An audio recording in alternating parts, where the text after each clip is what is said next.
Annyeonghaseyo, Yorobun. This is Anthony George Saniba, vlogger sa South Korea. So, in this lesson guys, verb vocab strategy ulit tayo. So, ang gagamitin naman natin ngayong grammar na co-conjugate natin is yung ul kayo. Okay? Sa English ay shall we, or pag sa Tagalog ay parang nagtatanong ka kung ano yung magtatanong ka kung ano yung gagawin mo, kung gagawin ba natin to, yung ganon. So, pupunta ba tayo, ganon. Gagawin ba natin, parang ganon guys. So, gagamitin natin sa hulihan ng sentences ay yung ulkayo. Ito ay dinudugtong sa verb, okay? So, ito yung ito yung mga verb natin. And then, English, tinanggal ko na po yung Filipino translation kasi yung translation niya nandito na po sa sample sentences. Okay? So sa mga gustong kumuha ng copy, mag-PM lang po kayo at magsisend po tayo ng copy na to. Okay? So number 1 yung oda, to come, ul kayo. Okay? So tingnan natin mabuti guys kung paano kino-conjugate. Kapag vowel ay gagamitin natin, ang dudugtong natin yung rule, okay? Yung rule ang idudugtong natin. Pero pagka may pachim or may consonant sa ilalim, ay gagamitin natin yung may u tapos ul, okay? So yung ganun siya yung pagko-conjugate niya. So sample sentences ay ito siya, nail biga ul kayo, uulan kaya bukas, okay? So yun sa Tagalog niya guys. Number 2 yung puda ay poda to watch pool kayo. Okay? Pool kayo. Okay? So, iyong warul, bul kayo. Panunuorin ba natin itong movie na ito? Number 3, mokta, to eat. Mogul kayo. Ito guys yung may pachim yung may consonant sa ilalim. Ul kayo ang gagamitin natin. Okay? Yung ul. May u tapos rule. And then, sample sentences, Jonyok mo, mogul kayo. Ano kakainin natin ngayong hapon?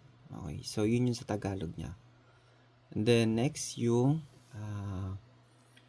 number 4, yung chulbalhada to depart. Okay? Chulbalhal kayo.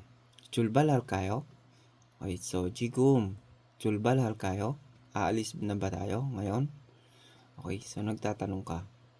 Number 5 yung kada to go, kalkayo. Okay? Uri kachi kalkayo. Okay? Uri kachi kalkayo. Okay? Sabay ba tayong aalis? Or sabay ba tayong pupunta? Ang ganun guys. So number 6 yung sada, tubay, salkayo. Igo salkayo. Bibilhin ko ba ito? So ganun guys yung sample sentences niya. Number 7 yung manada, to meet, mannal kayo. Neil, mannal kayo. Magkikita ba tayo bukas? Okay. Number 8 yung dwida, to become, dwell kayo. Shigani dwell kayo. May oras pa ba tayo? So ganun siya guys. Number 9, kuruda, to choose. Kurul kayo.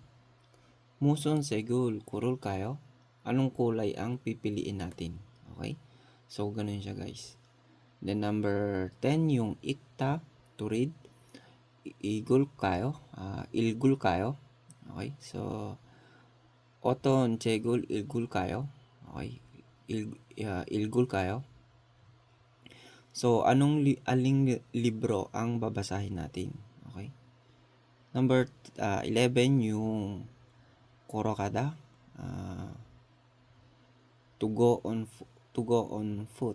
Okay, korokal kayo. Charo kal kayo. Anim korokal kayo.